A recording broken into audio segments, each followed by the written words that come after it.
बच्चों इस वीडियो में हम लोग पढ़ने वाले हैं क्लास 8 के चैप्टर नंबर 10 को। और चैप्टर नंबर 10 देख सकते हो तुम लोग, reaching the age of adolescence. तो ये बहुत ही इंपॉर्टेंट चैप्टर है बच्चों। ये तुम्हारे से रिलेटेड है, तुम्हारे लाइफ से रिलेटेड है, तुम्हारे बॉडी से रिलेटेड है, इसलिए ये चैप्टर बहुत ही इंटरेस्टिंग होने वाला है। तुम अपने बारे में बहुत सारे चीजों को आज जान पाओगे। तुम अपने शरीर में हो रहे बहुत सारे परिवर्तन को, बहुत सारा जो परिवर्तन तुम्हारे शरीर में अभी हो रहा है उसे तुम समझ पाओगे कि ऐसा आखिर क्यों हो रहा है। तो बच्चों इस चैप्टर को पढ़ने के पहले तुम लोग रिप्रोडक्शन का चैप्टर को बहुत अच्छे से समझ लो, क्योंकि उसी के बहुत सारे कॉन्सेप्ट को यहां पर हम लोग को समझना है। तो यदि तुम उस चैप्टर को पढ़ लोगे तो यहां पर तुम्हें कोई दिक्कत नहीं होगा, बहुत आसानी से सारे पॉइंट्स को फिर तुम क्या कर लोगे, समझ लोगे। तो चलो हम लोग देखते हैं क्या क्या बातें इस चैप्टर में हम लोग को पढ़नी है। तो बच्चों तुम लोग देख सकते हो यहां पर, it is only after growing up to a certain age that human beings and many other animals can reproduce। तो तुम बच्चों देखते होगे अपने आजू बाजू जितने भी ऑर्गेनिज्म हैं वो एक सर्टेन एज तक पहुंचते हैं, उसके बाद ही उनमें रिप्रोडक्शन होता है। ऐसा नहीं है कि कोई बच्चे, गाय ने बच्चे को जन्म दिया और उस बच्चे ने फिर एक बच्चे को जन्म दिया, उस बच्चे ने फिर एक बच्चे को जन्म दिया, ऐसा नहीं होता है। रिप्रोडक्शन के लिए देखो, ये गाय ने जब बच्चे को जन्म दिया तो वह बच्चा बड़ा होगा, उसके बाद वह प्रोडक्शन फेज में आएगा और उसके बाद ही वो क्या करेगा, वह रिप्रोडक्शन का कार्य करेगा। तो इस तरीके से यहां पर तुमको यही समझना है कि कोई भी ऑर्गेनिज्म हो एक सर्टेन एज वो अचीव करता है जिसमें उसके बॉडी में बहुत सारे परिवर्तन होते हैं। ऐसे परिवर्तन होते हैं जो कि उसको रिप्रोडक्शन के लायक बना सके। तो क्या एक छोटे से बच्चे के शरीर में रिप्रोडक्टिव सेल्स पैदा होते हैं? नहीं होते हैं। जब उसके शरीर में रिप्रोडक्टिव फेज शुरू होगा, यानी कि जब उसका बॉडी मैच्योर होगा, तभी उसके बॉडी में रिप्रोडक्टिव सेल्स का फॉर्मेशन होगा, फिर वो रिप्रोडक्शन के लायक होगा। इसलिए यहां पर बताया गया है कि जब कोई भी लिविंग ऑर्गेनिज्म एक सर्टेन एज तक पहुंच जाएगा, उसके बाद ही उसके बॉडी में रिप्रोडक्शन हो सकेगा। जैसे एक आम के पौधे का बात हम लोग लेते हैं बच्चों, तो जानते हो कि आम का बीज हम लोग लगाएंगे और बीज लगाएंगे तो वो छोटा सा आम का पौधा हो जाएगा। तो क्या छोटा सा आम का जब पौधा होगा तो आम का पौधा छोटा सा होते ही वो सेक्सुअल रिप्रोडक्शन करना शुरू कर देगा? नहीं करेगा। यदि उसको सेक्सुअल रिप्रोडक्शन करना है बच्चों तो उसको बड़ा होना पड़ेगा। बड़ा जब होगा तो उसमें कुछ टाइम लगेगा। जब बड़ा होगा 8 साल 10 साल के बाद तो उसमें फिर फूल आएगा, फिर फूल से फिर क्या होगा, सेक्सुअल रिप्रोडक्शन होगा और उसके बाद फिर बीज आएगा, मतलब रिप्रोडक्शन कंप्लीट होगा। इस तरीके से यहां पर हम लोग देखेंगे कि जो ह्यूमन बींग्स हैं उनमें भी रिप्रोडक्शन के लिए एक सर्टेन एज होना चाहिए। उनकी बॉडी में ऐसे ऐसे परिवर्तन हो चुके होने चाहिए जिससे कि फिर रिप्रोडक्शन वह कर सके। तो यहां पर देख सकते हो क्वेश्चन पूछा गया है, why can human reproduce only after a certain age. तो सिर्फ ह्यूमन की बात नहीं है, डिफरेंट ऑर्गेनिजम्स की बात है कि एक सर्टेन एज तक पहुंचने के बाद ही वे क्या कर सकते हैं, रिप्रोडक्शन कर सकते हैं। तो क्या एक छोटा सा बच्चा है उसके शरीर में स्पर्म बनेगा, उसके शरीर में ओवम का फॉर्मेशन होगा? नहीं होगा। जब तक वो एक सर्टेन एज को अचीव नहीं कर लेता है, जब तक उसके शरीर में बहुत सारे वैसे परिवर्तन नहीं हो जाते हैं जिससे कि स्पर्म बनना शुरू हो जाए, ओवम बनना शुरू हो जाए, तब तक वह रिप्रोडक्शन नहीं कर सकता है। तो यही मैंने बताया कि स्पर्म क्या है, ओवम क्या है, फर्टिलाइजेशन क्या होता है, बेबी कैसे होता है, ये सारा चीज तुम्हें आना चाहिए। इसलिए मैंने बोला कि रिप्रोडक्शन चैप्टर को पढ़ लो, उसके बाद इस चैप्टर को पढ़ो, तभी सारी चीजें तुम्हें समझ में आएंगी, सारे कॉन्सेप्ट समझ में आएंगे। मैं तो यहां पर ब्रीफ में पढ़ाने वाला हूं क्योंकि बहुत ज्यादा डिटेलिंग हम यहां पर नहीं कर सकते क्योंकि रिप्रोडक्शन मैंने तुम्हें पढ़ा दिया है। अब हम लोग देखते हैं एडोलेसेंस एंड प्यूबर्टी। तो एडोलेसेंस का एज क्या होता है, किशोरावस्था क्या होता है बच्चों? तो 11 से लेके 19 साल जिसे हम लोग टीनेजर बोलते हैं, वही किशोरावस्था होता है। और उसमें शरीर में बहुत सारे चेंजेस होते हैं जिससे कि एक किशोर क्या होता है, फिर एडल्ट बनता है, या फिर हम लोग बोलेंगे कि एक बच्चा किस तरीके से एडल्ट में परिवर्तित होता है इस एज में। तो यहां देख सकते हो एडोलेसेंस के बारे में बताया गया है, when the body undergoes changes, body में डिफरेंट चेंजेस आएंगे leading to reproductive maturity. Reproductive maturity आएगा, इज कॉल्ड एडोलेसेंस। इसे हम लोग क्या बोलते हैं, एडोलेसेंस एडोलेसेंस का उम्र बोलते हैं, एडोलेसेंस का एज बोलते हैं, एडोलेसेंस का पीरियड बोलते हैं। तो ये पीरियड क्या बोल रहा है बच्चों, 11 से लेके 19 साल तक बोल रहा है। तो हर एक में ऐसा नहीं है, किसी में पहले हो सकता है, किसी में बाद में ये शुरू हो सकता है।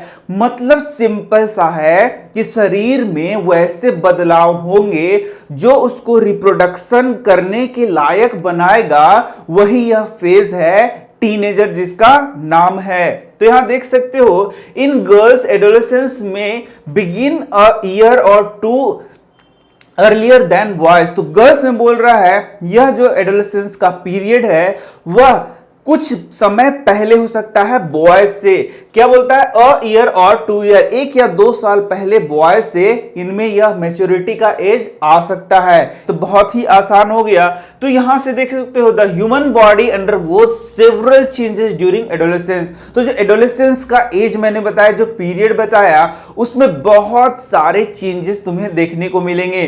तो तुम अपने क्लास में देख सकते हो, जैसे कि तुम्हारे बुक में पढ़ाया गया है कि बहुत सारे ऐसे बच्चे होते हैं जो दूसरे बच्चों को देख के, जैसे बच्चियां हैं वो बच्चों को देखकर आश्चर्यचकित हो जाती हैं कि ये अचानक छोटा था फिर लंबा अचानक कैसे होने लगा, इसका आवाज कैसे बदलने लगा, इसमें मूंछ आने लगा, दाढ़ी आने लगा, ऐसा कैसे होने लगा। और ये सारा जो परिवर्तन हो रहा है बच्चों, इसी एज में हो रहा है जो उसको क्या कर रहा है, एक एडल्ट में परिवर्तित कर रहा है। These changes mark the onset of puberty। यही उसमें प्यूबर्टी यानी कि यौनावस्था का क्या है, प्रारंभ है। और इसी एज में उसमें सारे परिवर्तन हो जाएंगे जिससे कि वह एक एडल्ट बन जाए। The most important change which marks puberty is that boys and girls become capable of reproduction। तो प्यूबर्टी में मेन जो चेंज आएगा बॉडी में, वह क्या होगा बच्चों, कि जो एक बच्चा है वह फिर बड़ा हो जाएगा, यानी कि उसकी बॉडी में रिप्रोडक्शन करने का कैपेबिलिटी आ जाएगा, वह रिप्रोडक्शन कर सकेगा। क्या बोल रहा है, puberty ends when an adolescent reaches reproductive maturity. तो प्यूबर्टी का शुरुआत कब हो रहा है, जब एडोलेसेंस का एज शुरू हो रहा है, किशोरावस्था शुरू हो रहा है। और बोलता है puberty ends when an adolescent reaches, जब एक किशोर पहुंच जाता है उस अवस्था में जहां पर वह रिप्रोडक्शन कर सकता है, रिप्रोडक्टिव मैच्योरिटी उसकी बॉडी में आ जाती है, तो यहां पर प्यूबर्टी क्या होता है, समाप्त होता है। तो इस तरीके से प्यूबर्टी का मतलब क्या हो गया, यौनावस्था हो गया बच्चों, जहां पर वह एक जो बालक है वह यौवन में पहुंच जाता है और फिर वह एडल्ट में परिवर्तित हो जाता है। तो देखोगे कि बॉडी में बहुत प्रकार के चेंजेस है, उसी से बहुत सारे क्वेश्चंस तुम्हें पूछे जाएंगे। तो चलो हम लोग क्वेश्चन आंसर वाइज सारे चैप्टर को पढ़ लेते हैं। तो चेंजेस एट प्यूबर्टी, मैंने बताया जो प्यूबर्टी का एज होगा, ये जो किशोरावस्था होगा, इसमें बहुत सारे बॉडी में चेंजेस आएंगे। तो क्या क्या चेंजेस आएगा, इंक्रीज इन हाइट, सबसे पहले हाइट में इंक्रीज आएगा। तुम देखोगे कि जो बच्चे होते हैं 10 साल 11 साल तक, उनका हाइट में एकदम अचानक से चेंज आना शुरू हो जाएगा। कब, जब वे किशोरावस्था में पहुंचेंगे। तो जैसे ही वो किशोरावस्था में पहुंचते हैं, उनके हाइट में अचानक एक बहुत ड्रास्टिक परिवर्तन देखने को मिलेगा, मतलब अचानक से वो बहुत ज्यादा लंबे होने शुरू हो जाएंगे। तो ऐसा क्यों होता है बच्चों, क्योंकि उनके शरीर में अचानक क्या होता है, हार्मोनल परिवर्तन होता है, जो कि आगे हम लोग पढ़ने वाले हैं, जो कि उनके शरीर को क्या करता है, उनके शरीर का विकास करता है। तो यहाँ हाइट के बारे में भी हम लोग देखेंगे। During puberty sudden increase in height takes place. यहाँ सडन वर्ड है, इंक्रीज इन हाइट वर्ड नहीं है। सडन मतलब अचानक से वो काफी लंबा हो जाता है। जैसे कि यदि कोई उसके घर घूमने आया तो उसको अचानक देख के बोलेगा, अरे मैंने तो तुम्हें 6 महीने पहले देखा था, तुम इतने लंबे नहीं थे, अचानक तुम इतने लंबे कैसे हो गए। तो ये एज क्या होता है बच्चों, यही प्यूबर्टी का एज है, जिसमें उसमें उसके बॉडी में अचानक क्या होता है, ग्रोथ होगा, सडन इंक्रीज इन हाइट होगा। This happens due to elongation of long bones of legs and arms that make a person tall. तो यहां पर ध्यान देने वाली बात है, उसकी लंबाई में अचानक परिवर्तन होगा, अचानक वो मोटा हो जाएगा, ऐसा बात नहीं है। क्यों होगा, क्योंकि उसका जो बोन्स है, जैसे लेग का बोन है या फिर तुम्हारा आर्म्स का बोन है वो क्या होता है, वह इलोंगेटेड हो जाता है, लंबा हो जाता है। तो यहां देख सकते हो तुम, यहां 8 साल में देख सकते हो परसेंटेज ऑफ फुल हाइट का परसेंटेज देख सकते हो यहां पर। तो 8 साल में कितना है बताओ, बॉयज में है 72% और गर्ल्स में है कितना 77%। 9 साल में देख सकते हो 75% और ये क्या है 1%। 10 साल में 78%, 84%। और यहां पर तुम देख सकते हो 11 साल में 81% और ये क्या है 88%। इस तरीके से गर्ल्स में देख सकते हो 17 साल में 100% है, जबकि 18 साल में बॉयज में क्या बोल रहा है 100%। मतलब गर्ल्स में जो हाइट है वो बोलता है जितना उनको अचीव करना है बॉयज से 1-2 साल पहले ही वो अचीव कर लेती है, जबकि बॉयज का जो हाइट है वह 1-2 साल बाद भी बढ़ता रहता है गर्ल्स की तुलना में। तो इस तरीके से ये परसेंटेज यहां दिया हुआ है बच्चों। तो यहां देख सकते हो बच्चों, इस चार्ट का उपयोग करके हम लोग हाइट को निकाल सकते हैं। जैसे देख सकते हो यहां पर, जैसे कि प्रेजेंट हाइट कितना है किसी बच्चे का, वो हम लोग क्या करेंगे यहां पर लिख देंगे इस यहां पर फॉर्मूला का उपयोग करके। तो प्रेजेंट हाइट जितना भी होगा किसी का उसको यहां पर लिख देंगे। और उस एज में जैसे कि मान लो कोई बच्चा क्या है 9 साल का है और उसका हाइट 120 सेंटीमीटर है, तो 9 साल में उसका हाइट 120 सेंटीमीटर है अभी प्रेजेंट में, तो 120 सेंटीमीटर को यहां हम लोग लिख देंगे। और हम लोग देखेंगे कि 9 साल में परसेंटेज कितना होना चाहिए था, तो 9 साल में परसेंटेज कितना है 75। तो यहां पर नीचे हम लोग 75 से इसको डिवाइड कर देंगे और इंटू 100 कर देंगे। तो हम लोग देखेंगे कि यदि वो बच्चा फिर बड़ा जब हो जाएगा तो कितना लंबा हो सकता है, तो उसको हम लोग निकाल सकते हैं और तुम लोग भी निकाल सकते हो। अभी तुम्हारा जो एज है उसमें तुम्हारा हाइट जितना है, तुम्हारा हाइट जितना है उसको यहां रख दो और तुम्हारे एज में कितना हाइट होना चाहिए उसका परसेंटेज यहां देख लो और उस परसेंटेज को यहां रख दो और गुना कर दो 100। तो तुम्हारा हाइट पता चल जाएगा जब तुम बड़े हो जाओगे तब, मतलब जब तुम बड़े होगे तो तुम्हारा कितना हाइट होना चाहिए वो तुम यहां निकाल सकते हो। जैसे देख सकते हो boys 9 year old and 120 centimetre toll. एक बच्चा 9 साल का 120 सेंटीमीटर लंबा है, तो 120 सेंटीमीटर को यहां रख देंगे। और 9 साल में कितना परसेंट होना चाहिए ऊपर चार्ट से देख लेंगे तो वो 75% है, तो उसको नीचे रख देंगे, गुना कर देंगे 100 से, तो ये हो जाएगा 160 मीटर। यानी कि जब वो बच्चा बड़ा होगा तो 160 सेंटीमीटर टॉल होगा। तो ये यहां से हम लोग निकाल सकते हैं। तो बच्चों यहां से कुछ फैक्ट्स को तुम याद कर सकते हो जो कि यदि एग्जाम में पूछा जाएगा तो एज इट इज तुम वहां पर लिख सकते हो। तो सबसे पहला फैक्ट क्या देखते हो, girls grow faster than boys. Girls जो है बॉयज से फास्टर ग्रो करती है और जल्दी ग्रो कर जाती हैं, ये मैंने बता दिया है तुम्हें पहले ही। अब देख सकते हो यहां पर गर्ल्स एंड बॉयज बोलता है, क्या बोलता है, both reach their maximum height at the age of 18 तक बोलता है कि हाँ मैक्सिमम हाइट जितना होना चाहिए वो क्या कर लेते हैं, अचीव कर लेते हैं। The rate of growth in height varies in different individual. तो ये सारा चीज मैं एनसीईआरटी से ही पढ़ा रहा हूं बच्चों, तो इसमें किसी बुक में यदि वैरी करता है तो तुम्हें बस अब एनसीईआरटी का ही याद रखना है। तो यहां देख सकते हो बोलता है कि रेट ऑफ ग्रोथ वैरी कर सकता है इंडिविजुअल टू इंडिविजुअल। यदि किसी बच्चे का हाइट बहुत अच्छे से नहीं ग्रोथ कर रहा है तो हो सकता है कुछ में कुछ न्यूट्रिएंट्स का कमी हो, कुछ इसमें जेनेटिक प्रॉब्लम हो, जिसके कारण उसका हाइट उस तरीके से नहीं बढ़ पा रहा है। यानी कि इंडिविजुअल टू इंडिविजुअल हाइट में जो वृद्धि हो रही है, ग्रोथ हो रहा है, वह क्या है, इंडिविजुअल टू इंडिविजुअल क्या करता है, वैरी करता है। मतलब सभी में एक ही प्रकार का हाइट एक ही जैसा विकसित होगा ऐसा नहीं है। आगे देख सकते हो height of an individual male और female depends on gene inherited from parents, however right kind of food during growing years is also essential। तो यही मैंने तुम्हें बताया भी कि जो इनहेरिटेंस होता है वह भी बहुत ज्यादा इंपॉर्टेंट होता है हाइट के लिए। कोई बच्चा बहुत लंबा हो सकता है, कोई मीडियम हो सकता है और कोई नाटा भी हो सकता है उसके जीन्स के अकॉर्डिंग। इसी के साथ देख सकते हो चेंज इन बॉडी शेप, जैसे प्यूबर्टी का एज आएगा बॉडी के शेप में भी क्या होने लगेगा, चेंज होने लगेगा। जैसे जो बॉयज हैं उनमें क्या चेंजेस आएंगे, in boys at the age of puberty shoulders generally broadens as a result of growth. तो बच्चों यहां से तुम्हें क्वेश्चंस पूछा जाएगा और तुम्हें बताना होगा उसका आंसर। तो यहां से क्वेश्चन पूछा जा सकता है कि जैसे ही प्यूबर्टी का एज आएगा बॉयज में क्या क्या चेंजेस आते हैं उसके बॉडी शेप को लेकर। तो यहां देख सकते हो बॉयज का जो शोल्डर है वो क्या हो सकता है, वो होने लगेगा चौड़ा। शोल्डर क्या होने लगेगा बच्चों, उसका चौड़ा होने लगेगा as a result of growth के कारण। In boys the muscles of the body grow prominently than in the girls. Boys में मसल का भी क्या होगा, बहुत ज्यादा इंप्रूवमेंट होगा।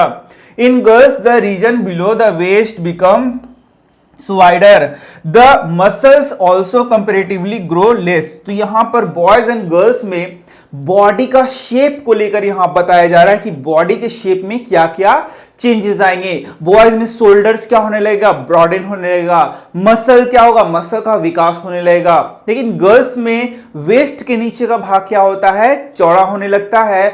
और साथ ही साथ गर्ल्स में क्या बताया जा रहा है कि जो मसल का जो विकास है वो बॉयज से क्या होता है, कंपैरेटिवली लेस होता है। तो ये सारे पॉइंट्स तुम याद कर लो और एग्जाम में लिख देना। तो ये तो चैप्टर बहुत ही इंटरेस्टिंग है बच्चों, क्योंकि ये तुमसे रिलेटेड है, तो तुम्हें बहुत सारी चीजें याद करने की भी जरूरत नहीं है। बस तुम्हें अपने शरीर में हो रहे परिवर्तन को देखना है और उसी को वहां पर जाकर लिख देना है। तो अब हम लोग देखते हैं अपना नेक्स्ट पॉइंट, और ये क्या है, वॉइस चेंज। जैसे ही बच्चे टीनेज में पहुंचते हैं देखोगे कि उनका आवाज धीरे धीरे क्या होते जा रहा है, चेंज होते जा रहा है। और ये आवाज में परिवर्तन मेल में अलग टाइप से होता है और फीमेल में अलग टाइप से होता है। तो देख सकते हो at puberty the voice box और the larynx begins to grow, boys develop larger voice boxes. तो यहां बॉयज में देख सकते हो, यहां वॉइस बॉक्स लैरिंग्स ये देख सकते हो, यहां पर देख सकते हो ये उठा उठा शुरू हो जाता है। इसे हम लोग क्या बोलते हैं, एडम्स एप्पल के नाम से जानते हैं। और ये क्या होता है, ग्रोथ होना शुरू हो जाता है बॉयज में, जबकि गर्ल्स में ये उतना नहीं देखा जाता है। Girls have high pitched voice, girls में जो वॉइस होता है वो हाई पिच्ड हो जाता है, whereas boys have deep voice. Boys में ये वॉइस क्या होता है, डीप हो जाता है, और गर्ल्स में क्या होता है, हाई पिच्ड वॉइस होता है। तो ये याद कर लो, गर्ल्स में कैसा वॉइस होगा, पिच उसका बहुत ज्यादा बढ़ जाएगा। और जो बॉयज है उनका जो बच्चे जैसा आवाज था वो फिर क्या हो जाएगा, डीप हो जाएगा। ये देख लिया तुमने एडम्स एप्पल के बारे में, याद मैंने तुम्हें दिखाया। अब यहां देखते हो increased activity of sweat and sebaceous gland. तो बच्चों हमारे त्वचा में स्वेट ग्लैंड पाए जाते हैं, सीबेसियस ग्लैंड पाए जाते हैं। तो इनमें एक्टिविटी टीनेज में क्या होता है, बहुत ज्यादा बढ़ जाता है। देख सकते हो the secretion of sweat glands and sebaceous gland, oil gland जिसे कहते हैं, इंक्रीजेस ड्यूरिंग प्यूबर्टी। तो यदि तुम्हें पूरा का पूरा डिटेल लिखना पड़े कि प्यूबर्टी में क्या क्या चेंजेस आते हैं, तो पूरा ऊपर से नीचे तक तुम्हें लिखना होगा पॉइंट वाइज बनाकर। लेकिन स्पेशली टॉपिक वाइज पूछा जाए कि शेप में क्या परिवर्तन होता है, वॉइस में क्या परिवर्तन होता है, स्वेट ग्लैंड में क्या परिवर्तन होता है, तो ये फिर अलग अलग तुमको लिखना होगा। तो देख सकते हो जो सीबेसियस ग्लैंड है जिसे ऑयल ग्लैंड कहते हैं, स्वेट ग्लैंड जिसे हम लोग को पसीना आता है, उनमें उनका सिक्रेशन क्या हो जाता है, बहुत बढ़ जाता है। ये बोल रहे हैं कि उसका सिक्रेशन क्या होता है, बहुत बढ़ जाता है। Pimples on the face at this time because of the increased activity of these glands in the skin। तो स्किन में इन ग्लैंड्स के एक्टिविटी के कारण, कौन कौन ग्लैंड हो गया, स्वेट ग्लैंड हो गया, सीबेसियस ग्लैंड हो गया, इसका एक्टिविटी बहुत ज्यादा होने के कारण क्या होता है, पिंपल्स आना शुरू हो जाता है, त्वचा देखोगे तैलीय हो जाता है। तो तुम ये सारे चीज अपने फ्रेंड्स में देख सकते हो कि उनके शरीर में ऐसा परिवर्तन हो रहा है या नहीं हो रहा है। ठीक इसी तरीके से देख सकते हो डेवलपमेंट ऑफ सेक्स ऑर्गन। तो हम लोग क्या पढ़ रहे हैं कि जब प्यूबर्टी का एज आएगा तो सबसे इंपॉर्टेंट क्या होगा, उसमें सेक्सुअल मैच्योरिटी आएगा, उसमें सेक्स ऑर्गन डेवलप करना शुरू हो जाएंगे, जिससे कि वह फिर क्या होगा, रिप्रोडक्शन के लायक हो जाएगा, मतलब कि वह एडल्ट में परिवर्तित हो जाएगा।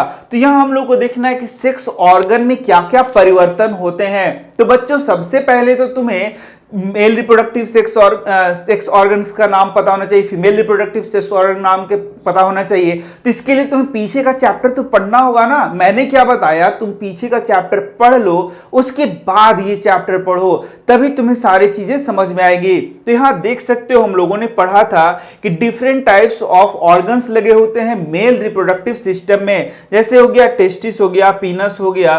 तो यहां पर देख सकते हो जब ये एज आता है तो यहां in males testis and पीनस develop completely testis start producing sperm. तो यहां पर देखोगे कि इस एज में ही टेस्टिस का कंप्लीट डेवलपमेंट हो जाएगा और इसमें से स्पर्म का प्रोडक्शन शुरू हो जाएगा। पेनिस का भी डेवलपमेंट इस एज में कंप्लीट हो जाएगा। तो यहां देख सकते हो किस तरीके से यहां पर जो स्पर्म है उसका प्रोडक्शन कहां पर होता है, बताओ, टेस्टिस में होता है। ये मैंने पीछे वीडियो में तुम्हें पढ़ाया है। तो फीमेल्स में भी वैसा ही होगा परिवर्तन। फीमेल्स में देख सकते हो in girls ovaries enlarges, ovary enlarge हो जाएगा और एक यहां मैच्योर होना शुरू हो जाएगा, इनमें मेंस्ट्रुअल साइकिल शुरू हो जाएगा। तो देख सकते हो enlarge and egg begin to mature. यहां एग प्रोडक्शन नहीं होता है, एग मैच्योर होता है, ये याद रखना।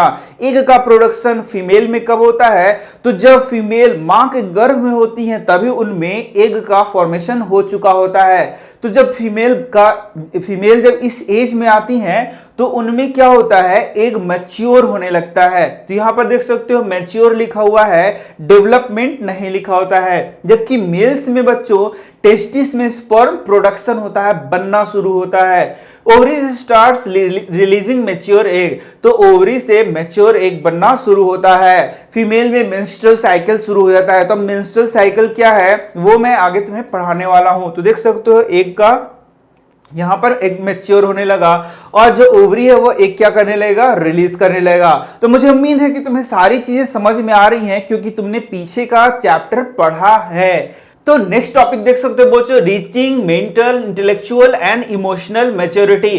तो यहां पर हम लोग देखेंगे कि जो इस एज में ही ब्रेन का डेवलपमेंट कंप्लीट हो जाता है।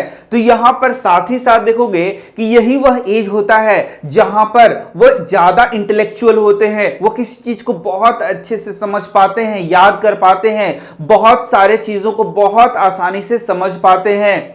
यही वह एज होता है जिसमें कोई कोई बच्चा बहुत चिड़चिड़ा भी हो जाता है हार्मोनल चेंजेस के कारण, जिससे वो हमेशा मानसिक रूप से तनाव में भी रहता है, कभी कभी वो बहुत ज्यादा तनाव में भी चला जाता है। साथ ही साथ यही वह एज होता है बच्चों जिसमें किसी भी विषय को लेकर वह गहन चिंतन करना शुरू कर देता है इस एज में।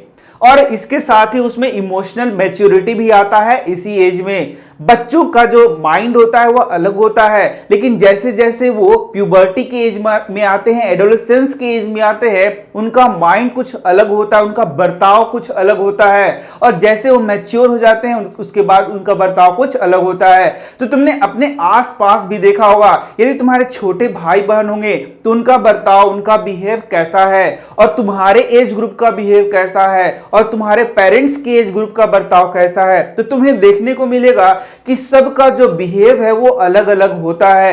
ऐसा क्यों है, क्योंकि डिफरेंट एज ग्रुप का डिफरेंट इंटेलेक्चुअल लेवल होता है, डिफरेंट मानसिक स्तर होता है, जिस कारण से उनका जो बिहेव है वह भी क्या होता है, उस प्रकार का होता है।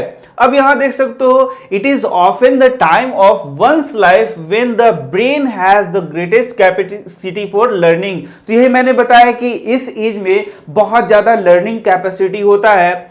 तो चलो हम लोग देखते हैं सेकेंडरी सेक्सुअल कैरेक्टर। तो बच्चों सेकेंडरी सेक्सुअल कैरेक्टर क्या होता है, सबसे पहले तो होता है प्राइमरी सेक्सुअल कैरेक्टर। जैसे ही कोई बच्चा जन्म लेता है तो उसके लिंग के आधार पर हम लोग पता करते हैं कि वो मेल है या फिर क्या है, फीमेल है। लेकिन जब बच्चे बड़े हो जाते हैं तो फिर हम लोग कैसे पता करेंगे कि कौन मेल है और कौन फीमेल है, तो उसमें फिर सेकेंडरी सेक्सुअल कैरेक्टर का इस्तेमाल किया जाएगा। या फिर बोलेंगे जैसे जैसे बच्चे ग्रो करेंगे तो प्राइमरी सेक्सुअल कैरेक्टर तो उनमें होगा ही, लेकिन फिर उनमें धीरे धीरे सेकेंडरी सेक्सुअल कैरेक्टर का जन्म होगा। जैसे कि जो मेल है उसका मूंछ आना शुरू हो जाएगा और दाढ़ी आना शुरू हो जाएगा। जो फीमेल्स हैं उनमें ब्रेस्ट इनलार्जमेंट होगा।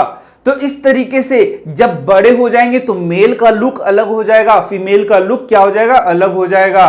तो ये होता है सेकेंडरी सेक्सुअल कैरेक्टर।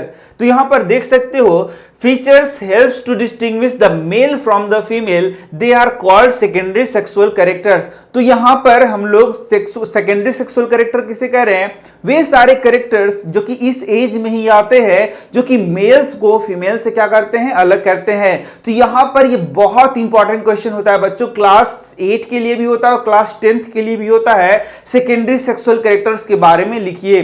तो यहां देख सकते हो such developments of breast in girls, breast girls में ब्रेस्ट का विकास होगा, moustaches and beards in boys, boys में मूछ और दाढ़ी का विकास होगा, begin to develop, boys also develop hair on their chest, boys में चेस्ट पे हेयर आने लगेगा, आर्म्स में चेस्ट हेयर आने लगेगा, प्यूबिक हेयर का विकास होता है। तो प्यूबिक हेयर का विकास मेल और फीमेल, बॉयज एंड गर्ल्स दोनों में होते हैं। तो इस तरीके से ये सारे जो कैरेक्टर्स हैं बच्चों इसी एज में देखने को मिलते हैं और इन्हें हम लोग बोलते हैं सेकेंडरी सेक्सुअल कैरेक्टर्स।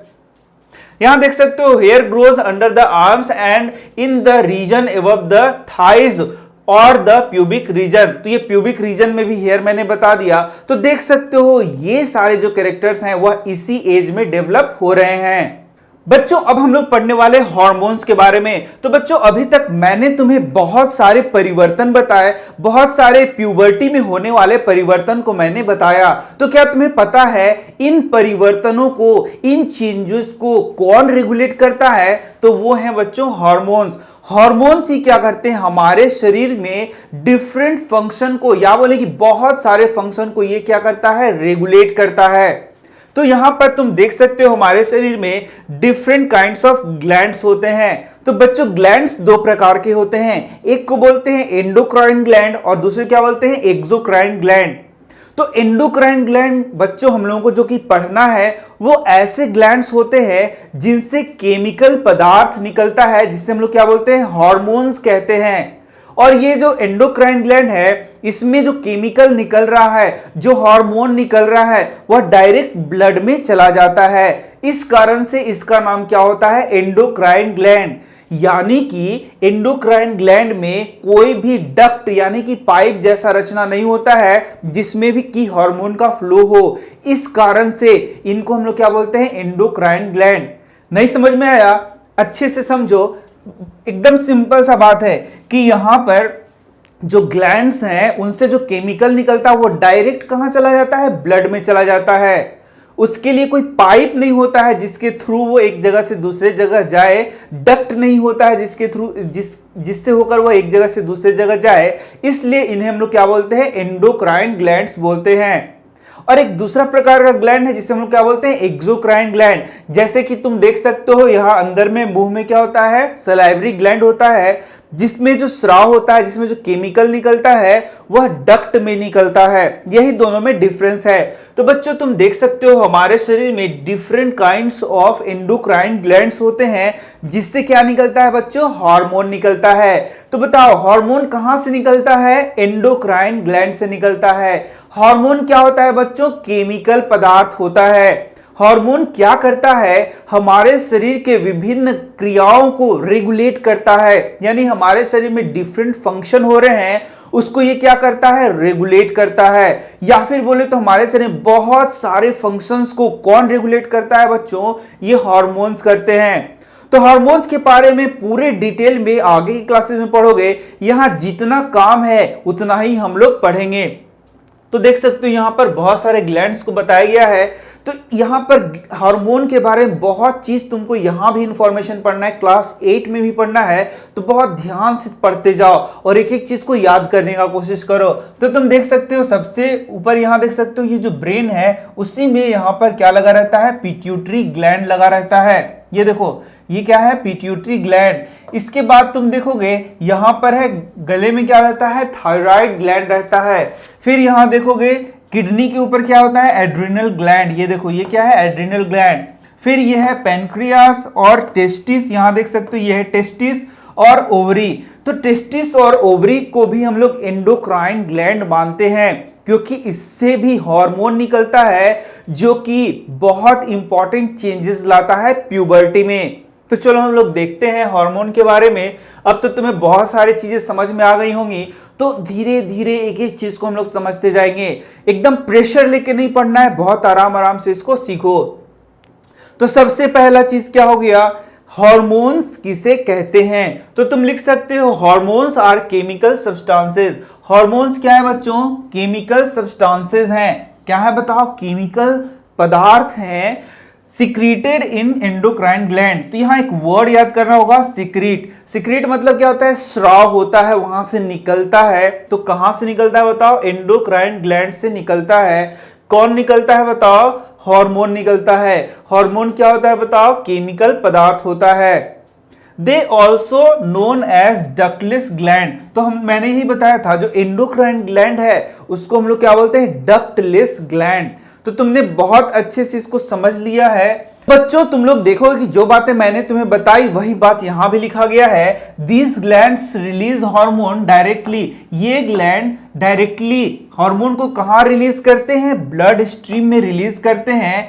और उसके बाद इस हार्मोन का जहां काम होता है बॉडी में, वहां पर वो ट्रैवल करके चला जाता है। और जहां पर उसका काम होता है उसे हम लोग क्या बोलते हैं, टारगेट साइट बोलते हैं। तो इस तरीके से देख सकते हो, जैसे मान लो यहां पर पिट्यूटरी ग्लैंड है, तो पिट्यूटरी ग्लैंड में बहुत सारे हार्मोन्स निकलते हैं। तो यदि पिट्यूटरी ग्लैंड से कोई हार्मोन निकला और उसका कहां काम है, टेस्टिस में, टेस्टिस को स्टिमुलेट करने का काम है, तो वो हार्मोन बताओ कहां निकला, पिट्यूटरी ग्लैंड में निकला।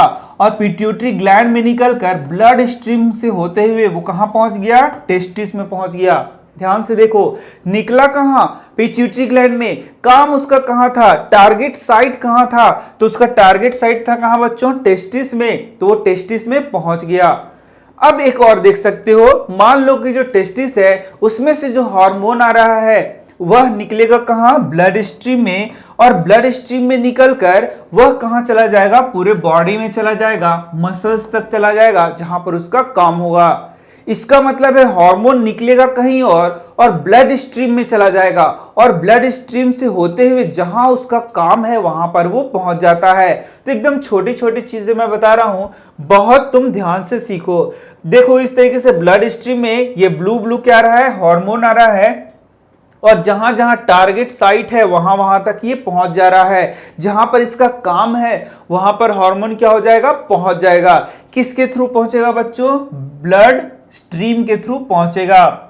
Hormones control the changes that occur at adolescence. तो मैंने क्या बताया, हार्मोन्स होते हैं वो हमारे शरीर के डिफरेंट फंक्शंस को क्या करते हैं, रेगुलेट करते हैं। लेकिन यहां पर हम लोग यहां पर एडोलेसेंस की बात कर रहे हैं तो उसी के बारे में ज्यादा बताया गया है। तो देखो सिंपल से क्या बताया गया है, hormone control the changes that occur at adolescence. तो जो यौवनावस्था में या फिर बोले जो किशोरावस्था में जो परिवर्तन हो रहे हैं उसको कौन रेगुलेट कर रहा है, तो ये हार्मोन्स ही रेगुलेट कर रहे हैं। तो कौन कौन सा हार्मोन रेगुलेट कर रहा है, तो the male hormone called testosterone is secreted by the testis at the onset of puberty and cause development of facial hair, chest hair.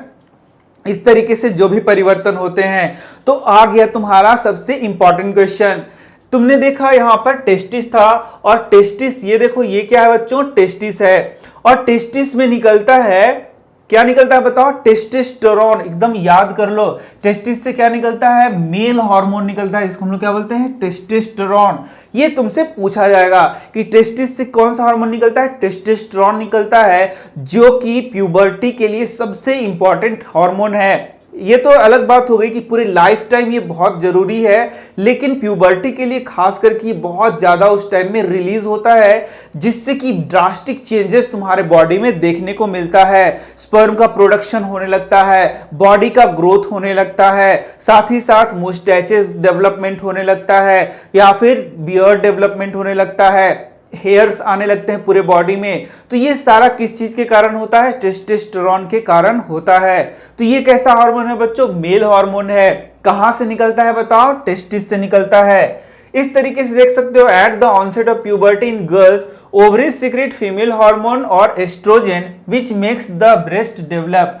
तो यहां पर देख सकते हो जो ओवरीज है उसमें से कौन सा हार्मोन निकल रहा है, एस्ट्रोजन।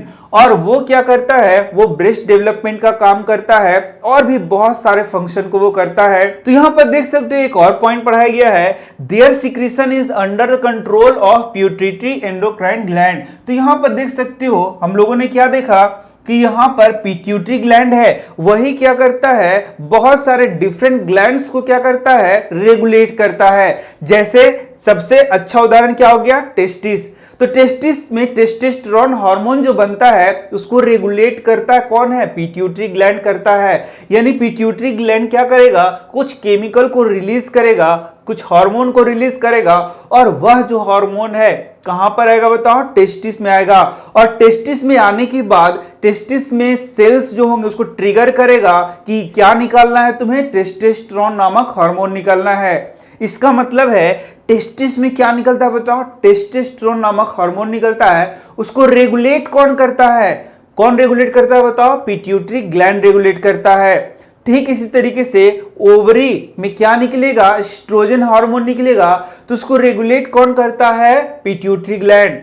तो बच्चों पिट्यूटरी ग्लैंड हमारे और भी डिफरेंट ग्लैंड्स है उसको भी कौन रेगुलेट करता है, पिट्यूटरी ग्लैंड रेगुलेट करता है। इसीलिए हम लोग उसको क्या बोलते हैं, मास्टर ग्लैंड के नाम से भी जानते हैं। तो बच्चों हम लोग पढ़ रहे हैं कि किस तरीके से प्यूबर्टी में शरीर में डिफरेंट चेंजेस होते हैं, और ये चेंजेस मुख्य रूप से कौन करता है, तो हार्मोन करता है। तो यहां हम लोग देख सकते हैं role of hormones in initiating reproductive function, कि कैसे ये जो हार्मोन है रिप्रोडक्टिव फंक्शन को क्या करता है बताओ, इनिशिएट करता है। तो हम लोगों ने क्या देखा, endocrine glands release hormones into the blood stream to reach the particular body part called target site, ये तो मैंने बता दिया। अब यहां देख सकते हो the testis and ovary secret sex hormone, जो टेस्टिस है और ओवरी है उससे क्या निकल रहा है, सेक्स हार्मोन निकल रहा है, जिसका नाम हम लोग क्या जाना बताओ, टेस्टोस्टेरोन और एस्ट्रोजन। तो वो जब निकलता है तो बॉडी के डिफरेंट, या फिर बोलेंगे कि जो ये जो एज है यानी कि जो एडोलेसेंस का एज है उसमें जो परिवर्तन हो रहा है उसमें वो क्या करता है, वह उसको रेगुलेट करता है। The pituitary secrete many hormones one of which makes ova mature in the ovaries and sperm form in the testis. तो हम लोगों ने क्या देखा, जो पिट्यूटरी ग्लैंड है उससे बहुत सारे हार्मोन निकलते हैं, और उनमें से जो कुछ हार्मोन है वो क्या करता है, टेस्टिस को रेगुलेट करता है और ओवरी को रेगुलेट करता है। तो टेस्टिस को किस तरीके से रेगुलेट करता है, वो टेस्टिस को रेगुलेट करता है उससे टेस्टोस्टेरोन हार्मोन अच्छे से बने। साथ ही साथ तुम देखोगे कि किस तरीके से स्पर्म फॉर्मेशन होगा टेस्टिस में, यह भी वो क्या करता है, रेगुलेट करता है। तो ओवरी में किस चीज का रेगुलेशन करेगा, ओवरी में किस तरीके से हार्मोन एस्ट्रोजन निकल रहा है, साथ ही साथ यह भी रेगुलेट करेगा कि उसमें ओवा का मैच्योरेशन मैच्योर हो रहा है या नहीं हो रहा है, वह कौन रेगुलेट करेगा, तो पिट्यूटरी ग्लैंड ही रेगुलेट करेगा। तो यह भी मैंने बता दिया कि इसलिए इसे हम लोग क्या बोलते हैं, मास्टर ग्लैंड बोलते हैं। तो यहां पर देख सकते हो hormones from pituitary stimulates testis and ovaries to release testosterone in male and estrogen in female. तो कई बार मैं बता रहा हूं, तुम्हें तो अब याद भी हो गया होगा कि यहां से हार्मोन एक निकलेगा जो कि कहां पे पहुंच जाएगा बताओ, टेस्टिस में पहुंच जाएगा, या फिर फीमेल में कहां पहुंच जाएगा, ओवरी में पहुंच जाएगा, जो उसके सेल्स को क्या करता है, स्टिमुलेट करता है कि तुम यहां से क्या निकालो, टेस्टोस्टेरोन निकालो। मेल में क्या निकालो, टेस्टोस्टेरोन निकालो, फीमेल में क्या निकालो, अदर हार्मोन जैसे एस्ट्रोजन निकालो। तो ये कौन कर रहा है बताओ, पिट्यूटरी ग्लैंड कर रहा है। Released in the blood stream and rich parts of the body target site. तो इस तरीके से जो हार्मोन होते हैं उनका जहां काम है वहां वो पहुंचता है, जिसे हम लोग क्या बोलते हैं, टारगेट साइट होता है, साइट कहते हैं। Stimulates changes in the body at onset of puberty. और जो टेस्टिस से हार्मोन निकल रहा है, ओवरी से हार्मोन निकल रहा है, वो पूरे बॉडी के पार्ट्स में जाएगा जहां जहां उसका फंक्शन होता है, और वह क्या करता है, फिर उस पार्ट को उस तरीके से फंक्शन कराता है। अब देखते हैं reproductive phase of life in humans. Reproductive phase last for a much longer time in males than in females. तो तुम देखोगे हम लोग बोलते हैं जो रिप्रोडक्टिव फेज होता है मेल्स और फीमेल्स में, तो मेल्स के बारे में हम लोग बोलते हैं कि रिप्रोडक्टिव फेज बहुत ज्यादा उम्र तक होता है, यानी कि उनमें स्पर्म बनाने की कैपेसिटी बहुत ज्यादा उम्र तक होती है। लेकिन फीमेल में रिप्रोडक्टिव फेज का यदि बात करें तो उनमें एक लिमिटेड एज तक ही क्या होता है, रिप्रोडक्शन का कार्य हो सकता है। तो यहां पर नेक्स्ट टॉपिक देख सकते हो, reproductive phase of life in humans. Human में रिप्रोडक्टिव फेज, तो ह्यूमन में मेल और फीमेल में रिप्रोडक्टिव फेज बहुत अलग अलग होता है। यदि हम लोग मेल की बात करें तो वह बहुत उम्र तक रिप्रोडक्शन का काम को कर सकता है, लेकिन फीमेल में यह रिप्रोडक्शन एक लिमिटेड एज तक ही संभव है। तो फीमेल में बात करें तो 45 या 47 वर्षों तक ही फीमेल रिप्रोडक्शन कर सकती हैं, लेकिन मेल्स में यह एज क्या होता है, काफी ज्यादा होता है। तो यही यहां पर बताया गया है, reproductive phase last for a much longer time in males than in females. तो बच्चों अब हम लोग पढ़ेंगे अपना नेक्स्ट टॉपिक, और ये क्या है, मेंस्ट्रुएशन। तो मेंस्ट्रुएशन क्या होता है ये सभी लोग जानना चाहते हैं, क्योंकि एक बहुत ही इंपॉर्टेंट टॉपिक होता है और बहुत सारे बच्चों की ये समझ में नहीं आता है। तो आज मैं तुम्हें बहुत अच्छे से इसको समझा रहा हूं, लेकिन तुम्हें ये करना पड़ेगा कि पहले का जो चैप्टर है रिप्रोडक्शन, उसको अच्छे से समझना पड़ेगा। यदि तुम्हें रिप्रोडक्शन समझ में नहीं आता है तो तुम इसे समझ नहीं पाओगे। तो चलो हम लोग इसको देखते हैं। तो सबसे पहले तो फीमेल रिप्रोडक्टिव सिस्टम को समझना पड़ेगा तुम्हें। तो फीमेल रिप्रोडक्टिव सिस्टम में सबसे इंपॉर्टेंट पार्ट क्या होता है बताओ, ओवरी होता है, जो कि मैंने बताया था। तो ये 2 ओवरी तुम यहां पर देख सकते हो बच्चों। इसके बाद ये देखो, ये क्या है, फैलोपियन ट्यूब है, और ये है यूटेरस। ये देख सकते हो बच्चों, ये है यूटेरस। इसी में बेबी का डेवलपमेंट होता है। अब तुम सोचोगे कि ये जो यूटेरस है उसमें बेबी का डेवलपमेंट कहां होता है, तो ये देख सकते हो, ये है यूटेरस का वाल बच्चों। इसी यूटेरस के वाल में बेबी का डेवलपमेंट होता है। देखो बहुत ध्यान से समझो, ये जो यूटेरस का वाल है इसी में क्या होता है, बेबी का डेवलपमेंट होता है। तो तुम बोलोगे बेबी का डेवलपमेंट कैसे होता है, देखो फिर से मैं बता रहा हूं। तो यहां पर क्या निकलता है, एग निकलता है, और जब एग निकलेगा प्रत्येक महीना बच्चों, प्रत्येक महीना या तो इस ओवरी से या तो इस ओवरी से एग निकलता है। अब क्या होता है, जब ये एग निकलेगा तो ये एग कैसे आएगा बताओ, मैंने पढ़ाया है, ये फैलोपियन ट्यूब में आएगा। और जब मान लो कि यहां पर कोपुलेशन होता है और स्पर्म इसके बॉडी में चला जाता है, तो जो स्पर्म है बच्चों, स्पर्म फिर किससे मिलेगा, एग से मिल जाएगा। स्पर्म किससे मिलेगा बच्चों, एग से मिलेगा। तो यहां पर क्या बन जाएगा बताओ, जाइगोट का फॉर्मेशन होगा। ये देखो, ये बनेगा जाइगोट। यदि स्पर्म एग से मिलता है या ओवम से मिलता है, दोनों एक ही नाम है, तो क्या बनता है, यहां पर जाइगोट बनता है। और यही जो जाइगोट है बच्चों डेवलप करेगा और एम्ब्रियो का फॉर्मेशन करेगा, और एम्ब्रियो देख सकते हो यही डेवलप करेगा तो बेबी बनाएगा।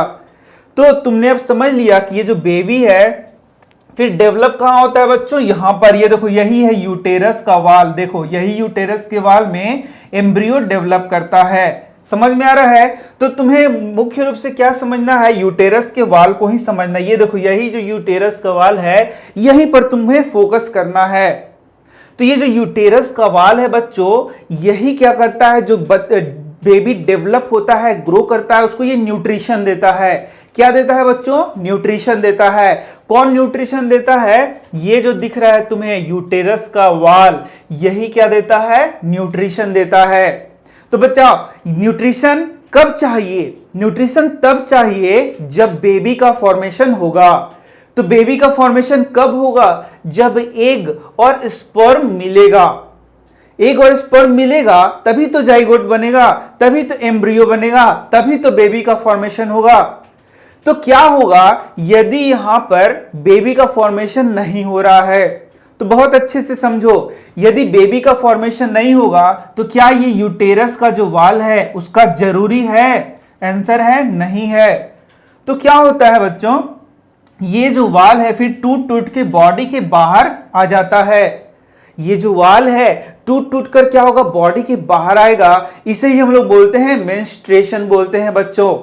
समझ में आ गया, नहीं समझ में आ गया तो फिर से समझो। ये समझो कि प्रत्येक महीना एक क्या होता है, मैच्योर होता है, या तो इधर से या तो इधर से, और साथ ही साथ यहां पर क्या चीज बनता है बच्चों, यहां पर ये जो दिख रहा है तुम्हें वाल जो है डेवलप होता है, यूटेरस का वाल डेवलप होता है। समझ में आ रहा है, एग भी डेवलप होता है और वाल भी डेवलप होता है।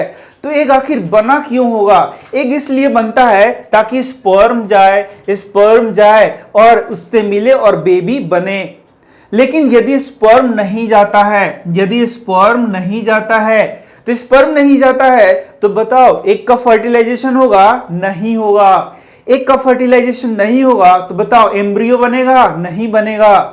एम्ब्रियो नहीं बनेगा तो बेबी बनेगा, नहीं बनेगा।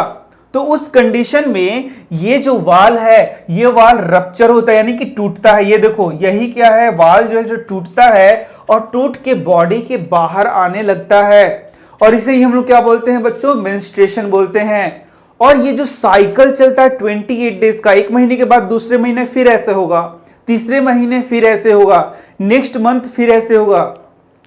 कब तक होगा क्या तुम बता सकते हो? जब तक यहां पर फर्टिलाइजेशन नहीं होता है। यदि फर्टिलाइजेशन हो गया, बेबी बन गया, तो बेबी फिर ये जो दिख रहा है वाल, इससे न्यूट्रिशन लेने लगेगा, तो क्या ये वाल फिर टूटेगा? नहीं टूटेगा।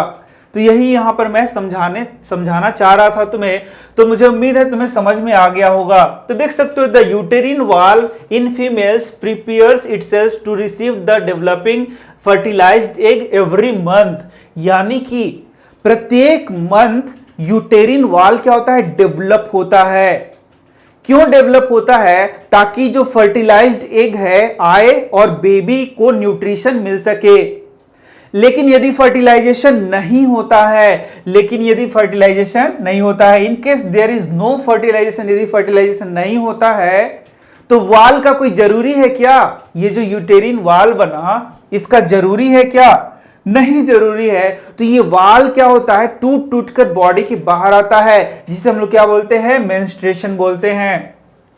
The thickened lining of the यूटेरिन वाल ब्रेक्स, वो टूटता है, and goes out along with blood, और ब्लड के साथ वह क्या होता है, बॉडी के बाहर चला जाता है। मतलब टूटता है तो वही ब्लड म्यूकस सारा रहता है, वो बॉडी के बाहर चला आता है, और उसे हम क्या बोलते हैं, मेंस्ट्रुएशन बोलते हैं।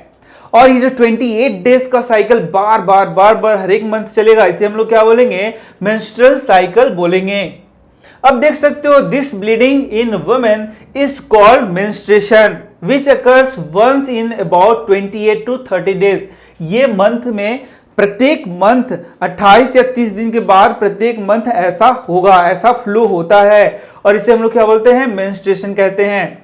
अब यहां दो टर्म देखोगे, एक होता है मेनार्क होता है, दूसरा क्या होता है, मेनोपॉज होता है।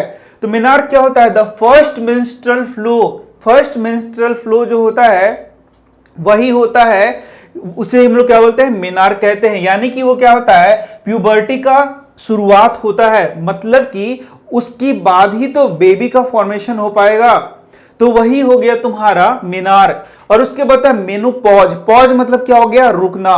तो यहाँ मेनोपॉज हो गया, मतलब यहाँ इसके बाद मेंस्ट्रुएशन साइकिल क्या हो जाएगा, खत्म हो जाएगा। जब मेंस्ट्रुअल साइकिल का शुरुआत होता है तो उसे हम लोग बोलते हैं मेनार्क, और जब वो समाप्त होता है तो उसे हम लोग क्या बोलते हैं, मेनोपॉज। तो ये तुम्हें कभी कभी आएगा इसका डिफरेंस, तो वो भी तुम यहां पर लिख सकते हो। How is the sex of a baby determined, किसी बेबी का सेक्स कैसे डिटरमाइन होता है, कौन सा बेबी मेल है, कौन सा बेबी फीमेल है, ये कैसे डिटरमाइन होता है। तो इसको समझने के लिए हम लोगों को सेल के लेवल पे कुछ चीज पढ़ना पड़ेगा। तो चलो हम लोग देखते हैं, सेल के लेवल पे कुछ चीजों को पढ़ते हैं। तो बच्चों तुम लोग देख सकते हो कि जो हमारा सेल है, ह्यूमन का सेल है, सबसे पहले तुम्हें ह्यूमन सेल के बारे में पढ़ना पड़ेगा। तो जो ह्यूमन का सेल है बच्चों, उसमें होता है न्यूक्लियस, और न्यूक्लियस में होता है 46 क्रोमोसोम। कितना क्रोमोसोम होता है हमारे शरीर में, 46 क्रोमोसोम, ये याद रखो। तो हमारे शरीर में सेल होगा, सेल में क्या होगा, न्यूक्लियस होगा, और न्यूक्लियस में क्रोमोसोम कितना होगा, 46 क्रोमोसोम होगा। तो तुम्हें समझना यह है बच्चों, जो मेल होते हैं, जो पुरुष होते हैं, उनके शरीर में जो 46 क्रोमोसोम है, उसमें होता है 44 क्रोमोसोम, 44 प्लस क्या होता है, एक्स और वाई क्रोमोसोम पाया जाता है। एकदम सिंपल सा समझ लो। और जो फीमेल है उसमें क्या होता है, 44 प्लस एक्स और एक्स क्रोमोसोम पाया जाता है। एकदम सिंपल समझ लो। मेल का जो बॉडी है, उसका जो सेल है, उसको देखोगे तो 44 प्लस एक्स वाई क्रोमोसोम पाया जाएगा, और जो फीमेल है उसमें संख्या में देखेंगे तो 44 प्लस एक क्रोमोसोम पाया जाएगा, XX क्रोमोसोम पाया जाएगा। तो तुम देखोगे कि XY क्या क्रोमोसोम है, फीमेल में पाया जा रहा है XX क्रोमोसोम, और मेल में क्या पाया जा रहा है, XY क्रोमोसोम। तो आखिर ये है क्या? तो बच्चों इसे हम लोग बोलते हैं सेक्स क्रोमोसोम। क्या बोलते हैं बताओ? इसे हम लोग बोलते हैं सेक्स क्रोमोसोम। ये हो गया तुम्हारा सेक्स क्रोमोसोम। X और Y को बोलते हैं सेक्स क्रोमोसोम। तो मेल में जो पाया जाता है क्रोमोसोम होता है X और Y, और फीमेल में जो पाया जाता है क्रोमोसोम वो होता है X और X। समझ में आ गया तुम्हें? तो अब चलो हम लोग बात करते हैं सेक्स डिटर्मिनेशन की। तो सेक्स डिटर्मिनेशन मतलब क्या हो गया कि कोई बच्चा जो बन रहा है वह मेल बनेगा या फीमेल बनेगी, इसी को डिसाइड करते हैं, तो उसे हम लोग बोलते हैं सेक्स डिटर्मिनेशन। बच्चों, तो मैंने तुम्हें बताया था कि बेबी का फॉर्मेशन कैसे होता है। तो बेबी के फॉर्मेशन के लिए स्पर्म और ओवम आपस में मिलते हैं तो बेबी का फॉर्मेशन होता है। तो पहले तो तुम जानो कि जितने भी स्पर्म होंगे उसको कौन प्रोड्यूस करेगा? मेल प्रोड्यूस करेगा। स्पर्म को कौन प्रोड्यूस करेगा? स्पर्म को मेल प्रोड्यूस करेगा। और ओवम को, जिसे हम लोग क्या बोलते हैं, एग बोलते हैं, उसको कौन प्रोड्यूस करेगा? फीमेल। इस तरीके से तो यही स्पर्म और ओवम जब मिलता है तो बेबी का फॉर्मेशन होता है, और वो बेबी मेल भी हो सकता है और फीमेल भी हो सकता है। तो जो अब नेक्स्ट चीज है वो समझो। तो बच्चों, जितने भी स्पर्म होते हैं उसमें या तो एक्स होता है या तो वाई होता है। तो मान लो कि कोई एक स्पर्म है जिसमें क्या है? एक्स है। कोई एक स्पर्म है जिसमें क्या है? वाई है, एक्स है। इस तरीके से जो स्पर्म होते हैं उसमें एक्स और वाई, जो हम लोग बोल रहे हैं सेक्स क्रोमोसोम, वो अलग अलग पाए जाते हैं। मतलब स्पर्म्स में एक्स भी पाया जाता है और वाई भी पाया जाता है। तो लाखों लाख स्पर्म पैदा हो रहे हैं, तो लाखों लाख स्पर्म में एक्स भी हो सकता है और वाई भी हो सकता है। एकदम समझ गए? लेकिन यदि हम लोग एग का बात करेंगे तो इसमें सिर्फ और सिर्फ क्या होता है? एक्स होता है। सिर्फ और सिर्फ क्या होता है बच्चों? एक्स होता है। ठीक है, तो मैंने क्या बताया? एक्स और यहां पर एक्स। यदि ये जो स्पर्म है इस ओवम से मिलेगा, मान लो कि ये जो स्पर्म है इस ओवम से मिलके फर्टिलाइजेशन होता है, तो यहां पर बताओ क्या हुआ? बताओ 44 प्लस क्या हो जाता है? बताओ, यहां x और x मिलेगा तो x और x रहेगा। समझ में आ रहा है? लेकिन मान लो ये y वाला आके इस x से फर्टिलाइज करता है, क्योंकि रैंडमली होता है, कौन किससे मिल रहा है ये तो नहीं पता है। तो यदि y वाला इस x से आके मिलता तो देखो क्या हो जाता? 44 प्लस क्या होता? x और y हो जाता। तो क्या तुम पहचान सकते हो कि इसमें मेल कौन है और फीमेल कौन है? तो ये जो बच्चा जन्म लेगा बच्चों, ये हो जाएगा फीमेल, और ये जो बच्चा जन्म लेगा बच्चों, ये हो जाएगा मेल। क्योंकि मैंने अभी तुरंत में पढ़ाया कि जो मेल होते हैं बच्चों उसमें क्या पाया जाएगा? एक्स और वाई क्रोमोसोम पाया जाएगा, और जो फीमेल है उनमें एक्स और एक्स क्रोमोसोम पाया जाएगा। 44 से तुम टेंशन नहीं लो, कोई दिक्कत? तो इस प्रकार से तुम देखोगे कि जो मेल और फीमेल है वो किसके द्वारा डिटरमाइन हो रहा है? तो स्पर्म के द्वारा।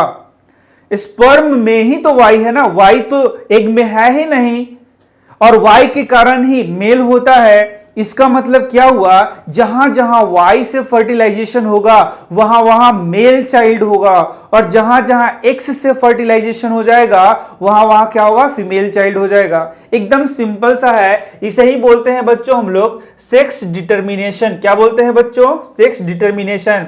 तो तुम यहां पर देख सकते हो बहुत अच्छे तरीके से यहां पर बताया हुआ है। देखो, ये जो स्पर्म है इसमें था वाई। क्या है बच्चों? वाई।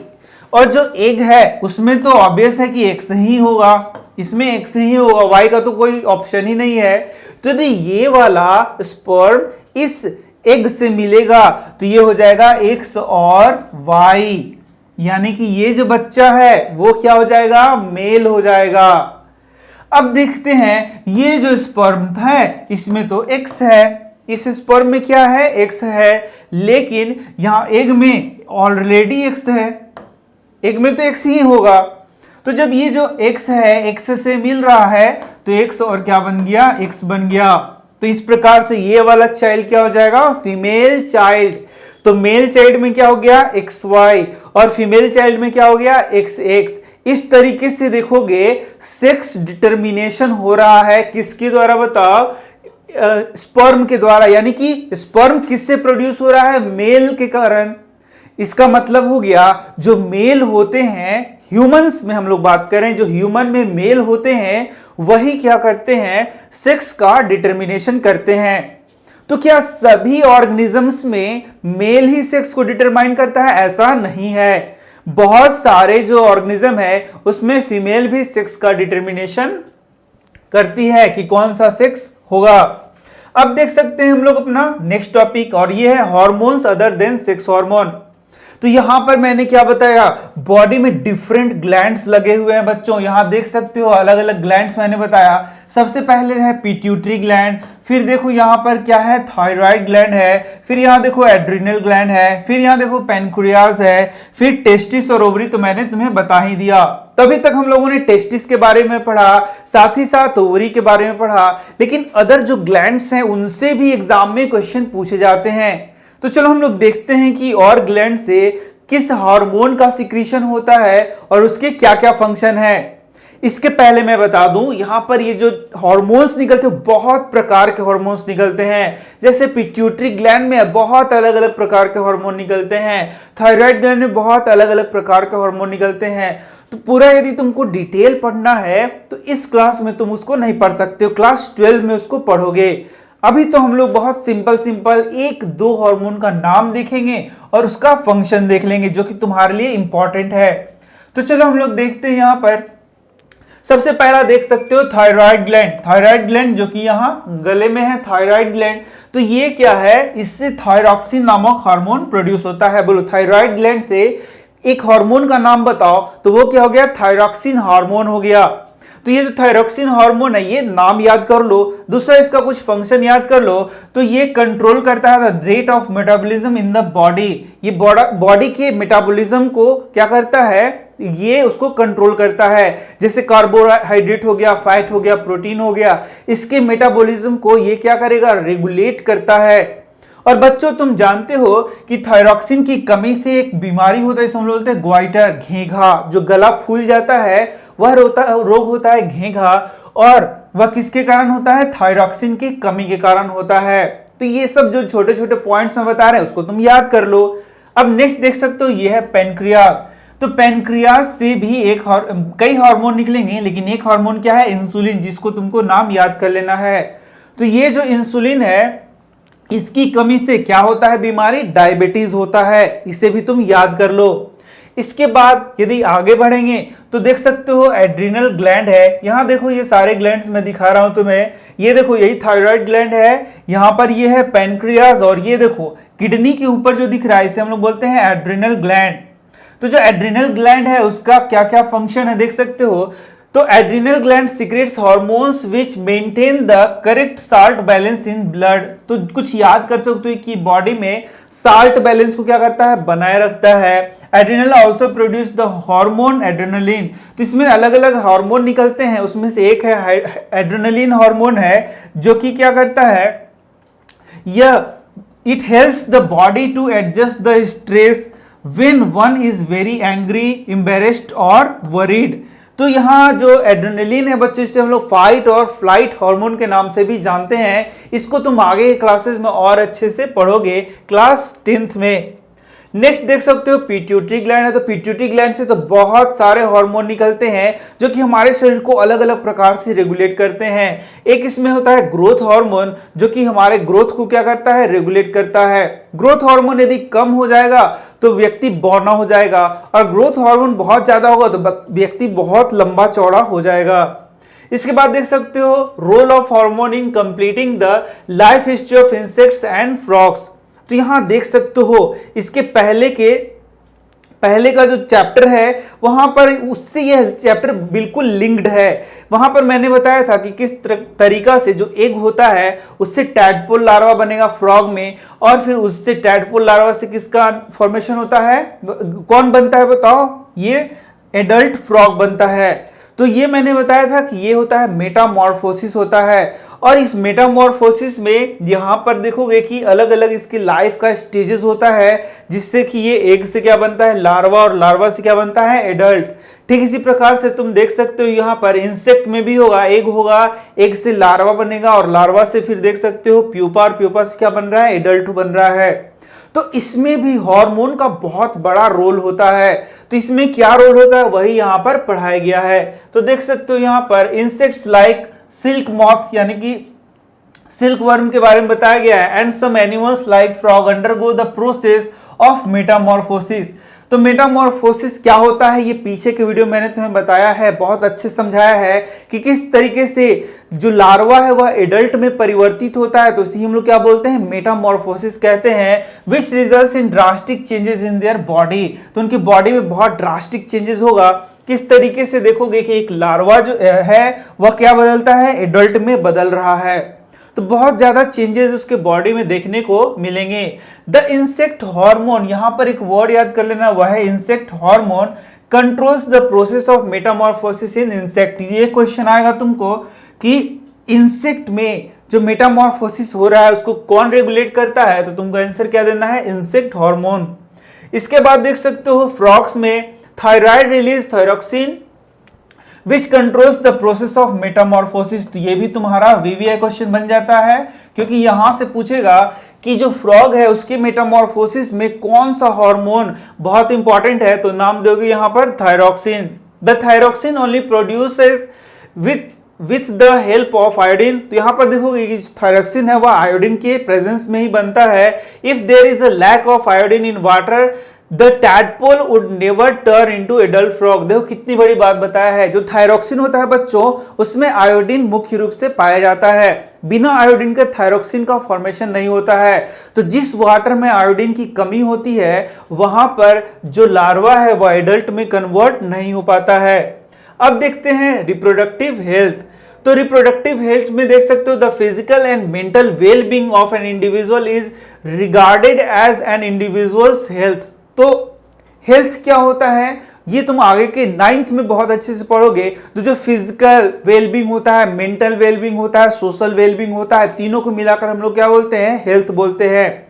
तो यहां पर तो बस दो ही के बारे में बताया गया है कि फिजिकली तुम लोग फिट हो, मेंटली तुम लोग फिट हो, तो उसे हम लोग क्या बोलते हैं, हेल्थ बोलते हैं। और हेल्थ को मेंटेन करने के लिए बहुत सारी चीजें जरूरी है। सबसे पहला क्या होता है, न्यूट्रिशनल बैलेंस होना चाहिए, दूसरा होता है पर्सनल हाइजीन, और तीसरा क्या होता है बच्चों, फिजिकल एक्सरसाइज। तो ये सारा चीज यदि रहे तो हेल्थ तुम अचीव कर सकते हो। तो यहां पर देख सकते हो nutritional health of adolescence, adolescence के लिए क्या क्या न्यूट्रिशन चाहिए वो सारी बातें यहां पर बताई गई है। तो बच्चों ये एज वैसा होता है जहां बॉडी का ग्रोथ हो रहा होता है, मानसिक क्या होता है, ग्रोथ होता है, यानी कि ब्रेन का ग्रोथ हो रहा होता है। तो इस एज में यदि अच्छा न्यूट्रिशन नहीं मिलेगा तो ये ग्रोथ क्या हो सकता है, रुक सकता है या रिटार्डेड हो सकता है। तो यहां देख सकते हो the adolescence age is required as balanced diet which is rich in nutrients such as proteins and carbohydrates along with vitamins and essential minerals. तो जो किशोरावस्था है उसमें जो भोजन है उसमें कार्बोहाइड्रेट, प्रोटीन, विटामिन, मिनरल्स ये बहुत इंपॉर्टेंट होते हैं। इनको बहुत अच्छे से तुम्हें ग्रहण करना होता है, यानी कि एक बैलेंस्ड डाइट तुम्हें लेना होगा।